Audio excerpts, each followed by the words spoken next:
Assalamualaikum dan salam sejahtera. Bertemu lagi kita dalam Sains Tingkatan 2. Jadi pada hari ini kita akan memasuki bab baru iaitu bab 9, haba. Okey, jadi para pelajar bolehlah merujuk kepada buku teks Sains Tingkatan 2 masing-masing pada muka surat 206. Okey. Jadi pada hari ini kita akan cuba untuk belajar dua subtopik iaitu 9.1 dan 9.2. Jom kita tengok terlebih dahulu subtopik 9.1 iaitu hubung kait di antara suhu dan haba. Jadi cuba imbas balik apa yang anda telah pelajari semasa di sekolah rendah. Okay, sebenarnya haba dan suhu ni anda semua pernah belajar semasa di sekolah rendah. Jadi haba ni kita boleh dapatkan daripada pelbagai sumber seperti matahari, peralatan elektrik dan juga pembakaran bahan api. Dan haba ni dia merupakan sejenis tenaga. Okay? Macam tenaga elektrik, tenaga cahaya. Okay? So haba merupakan satu bentuk tenaga. Dan haba ni dia memiliki satu sifat di mana haba ni dia akan mengalir dari kawasan yang bersuhu tinggi. Okay, dia akan pergi ke mana? Mengalir ke kawasan yang bersuhu rendah. Okay, manakala suhu pula ialah sukatan darjah kepanasan ataupun kesejukan sesuatu objek. Okay, dan suhu ni dia boleh meningkat dalam persekitaran yang panas dan suhu juga dia boleh menurun dalam persekitaran yang sejuk. Dan bagaimana kita nak mengukur suhu? Suhu ni boleh diukur dengan menggunakan termometer.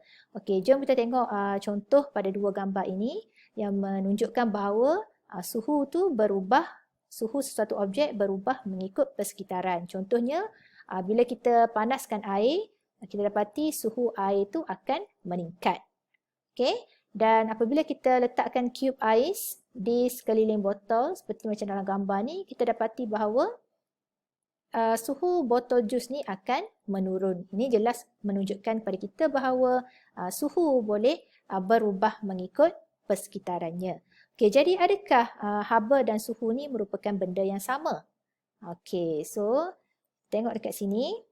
Walaupun haba dan suhu ni dia saling berkaitan, namun kedua-duanya adalah tidak sama. Okey, kenapa tak sama?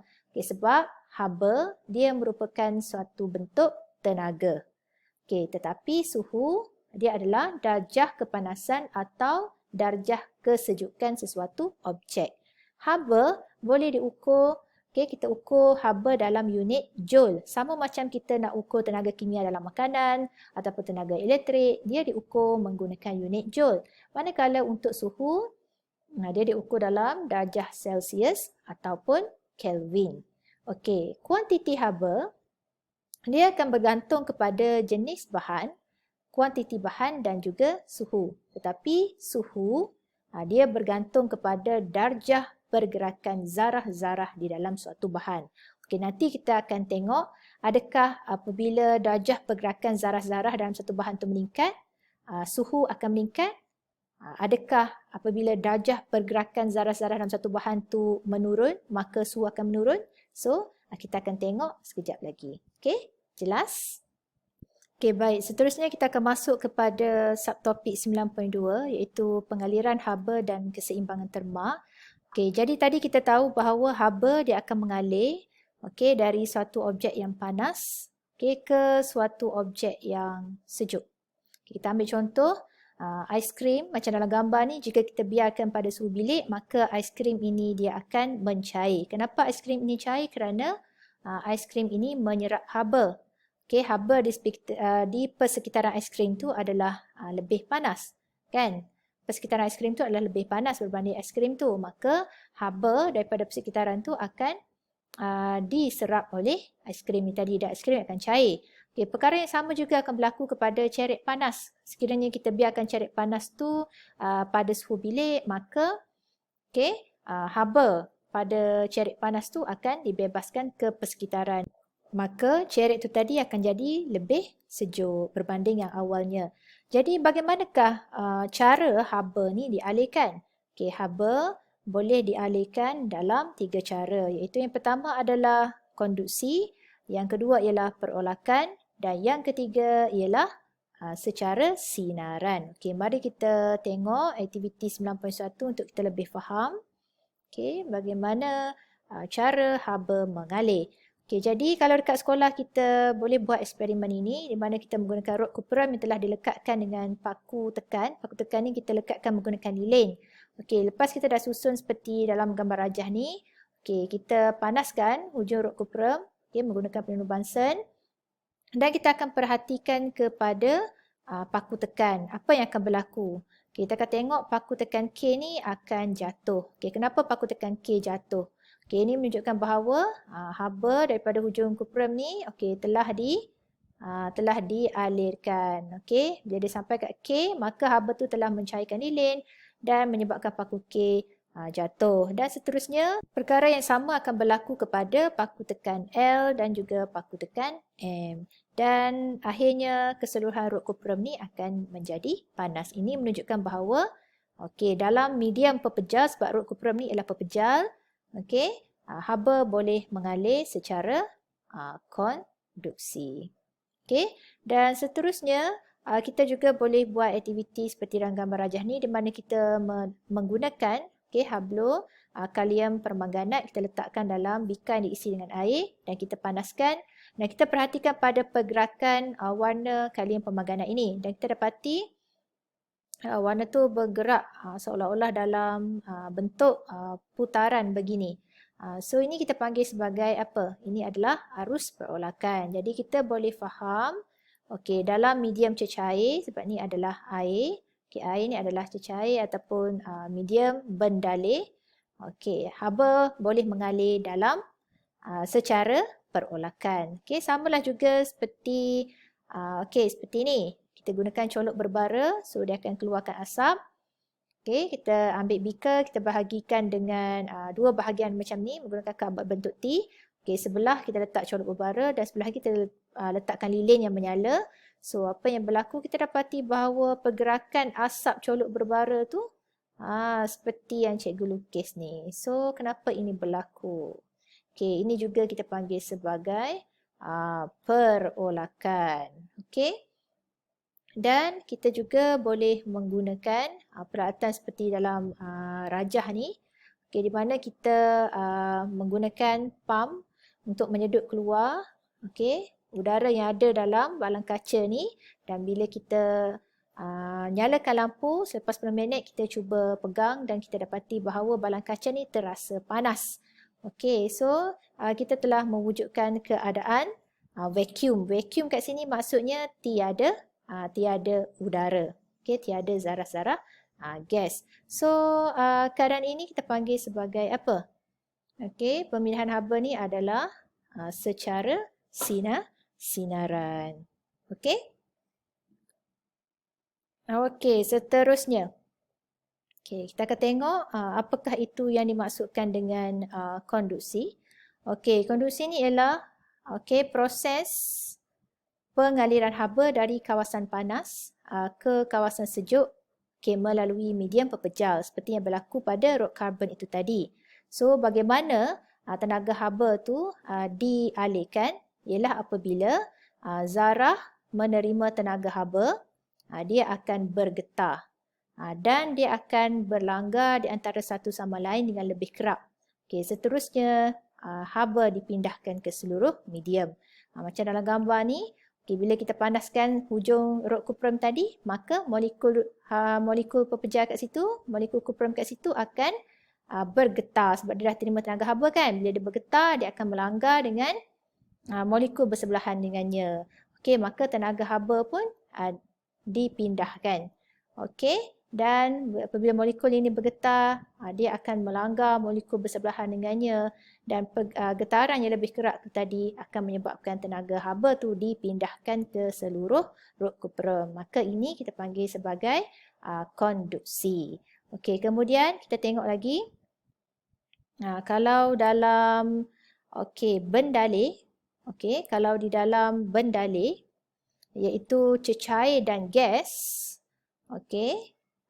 sama juga haba turut mengalir dari kawasan yang panas ke kawasan yang sejuk. Bila kita panaskan, macam dalam gambar ni, periuk yang mengandungi air, maka molekul air yang dekat bawah ni, dia akan menerima tenaga haba. Okey, bila dia terima tenaga haba, maka molekul air tadi dia akan mengembang. Bila molekul air mengembang, okey, dia akan menjadi kurang tumpat dan kita dah belajar bila dia kurang tumpat, objek yang kurang tumpat ni dia akan terapung, dia akan bergerak ke atas. Okey, manakala molekul air yang berada dekat atas ni dia lebih sejuk. Maka bendala yang lebih sejuk dia bersifat lebih tumpat, maka dia akan turun ke bawah untuk menggantikan molekul air yang lebih panas tadi, yang kurang tumpat tadi dah pergi ke atas. Jadi kat sini kita dapat tengok seperti satu putaran ataupun satu arus perolakan. Jadi kita cakap kat sini, okey, peredaran bendalai secara naik dan turun ni, peredaran bendalai yang naik dan turun secara berterusan ini kita panggil sebagai arus perolakan. Dan kita boleh tengok arus perolakan ni di dalam berlaku dalam bendalai seperti cecair dan juga gas. Dan untuk proses pemindahan haba tanpa sebarang medium ataupun kita panggil sebagai vacuum, iaitu satu ruang yang kosong, okey, vacuum pun juga boleh berlaku. Jadi dia bergantung kepada jenis permukaan, okey, suhu dan juga luas permukaan objek. Okey, jadi pengaliran haba dalam ruang vacuum ni kita panggil sebagai sinaran. Dan perkara ini, fenomena ini berlaku kepada kita, berlaku kepada bumi kita, di mana okey, pemanasan bumi oleh matahari. Okey, sebab angkasa lepas ni adalah vacuum, dia ada satu ruang kosong. Maka bumi menerima tenaga haba daripada matahari, okey, melalui secara sinaran. Okey, jelas? Okey, kemudian fenomena ini juga sebenarnya dia akan menyumbang kepada beberapa perubahan iklim. Okey, dan juga fenomena alam seperti apa? Bayu laut, bayu darat, ribut dan sebagainya. Sebab apa? Kerana dekat bumi ni kita ada daratan yang terdiri daripada tanah kan, dan kita juga ada air. Jadi tanah dan air pada bumi ni dia akan menyerap tenaga haba yang dipancarkan oleh matahari itu tadi. Okey, dan menyebabkan berlakunya beberapa perubahan iklim dan juga fenomena alam. So kat sini kita akan bincanglah beberapa fenomena alam yang sering berlaku kepada kita. Okay, contohnya apa ni? Kat sini kita tengok pembentukan bayu laut. So kalau bayu laut ni, dia biasanya berlaku pada waktu siang. Bayu laut ni dia berlaku pada waktu siang, di mana matahari dia akan memanaskan daratan. Dan disebabkan daratan kita ni terdiri daripada batuan pepejal, maka daratan ni pada waktu siang dia lebih cepat panas berbanding dengan lautan. Maka apa yang berlaku, udara yang berada pada daratan ni dia akan mengembang dan dia akan jadi kurang tumpat, dia akan pergi ke atas. Kemudian udara yang lebih sejuk ke atas ni dia akan turun ke bawah.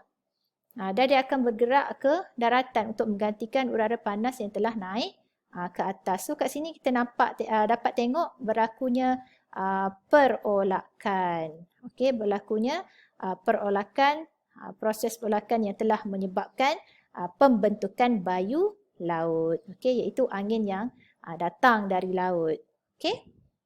Kemudian kita juga ada pembentukan bayu darat. Berbeza dengan bayu laut.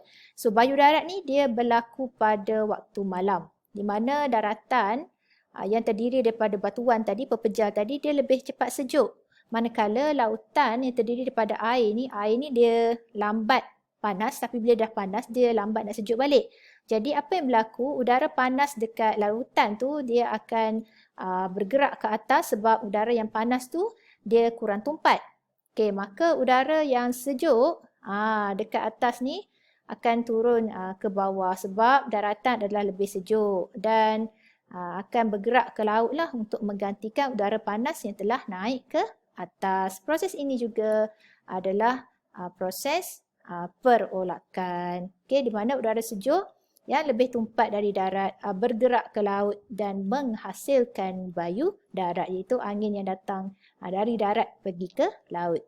Kalau kita nak senang faham. Okey, kemudian kita ada konduktor haba dan penebat haba.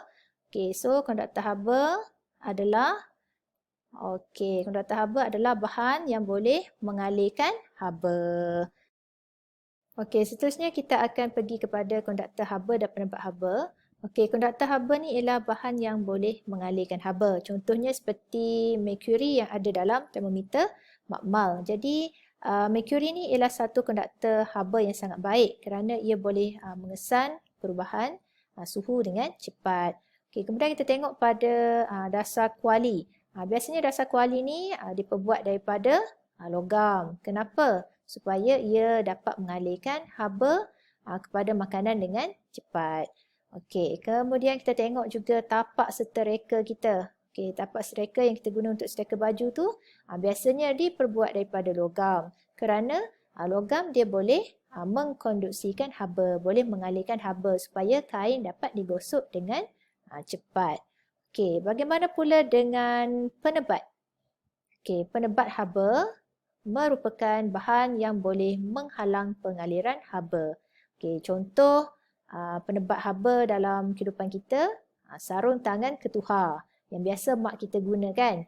Okey, jadi sarung tangan ketuhar ni dia merupakan satu penebat haba kerana dia dapat mengelakkan tangan kita daripada melecur apabila kita memegang objek yang panas. Bila kita keluarkan dulang makanan yang panas ni, maka tangan kita tak akan melecur kerana kerana sarung tangan ketuhar ni dia adalah penebat haba yang baik. Haba daripada dulang yang panas ni tidak akan sampai, tidak akan dialihkan ke tangan kita. Maka tangan kita selamat daripada melecur. Okey, kemudian kita ada kotak ais. So biasanya dinding kotak ais ni diperbuat daripada gentian kaca ataupun polistirena. Dan ia merupakan satu penebat haba yang mana ia boleh mengekalkan kesejukan bahan yang ada dalam kotak ais ni. Okey, jadi ais yang ada dekat dalam kotak ni akan tahan lebih lama, tak cepat cair.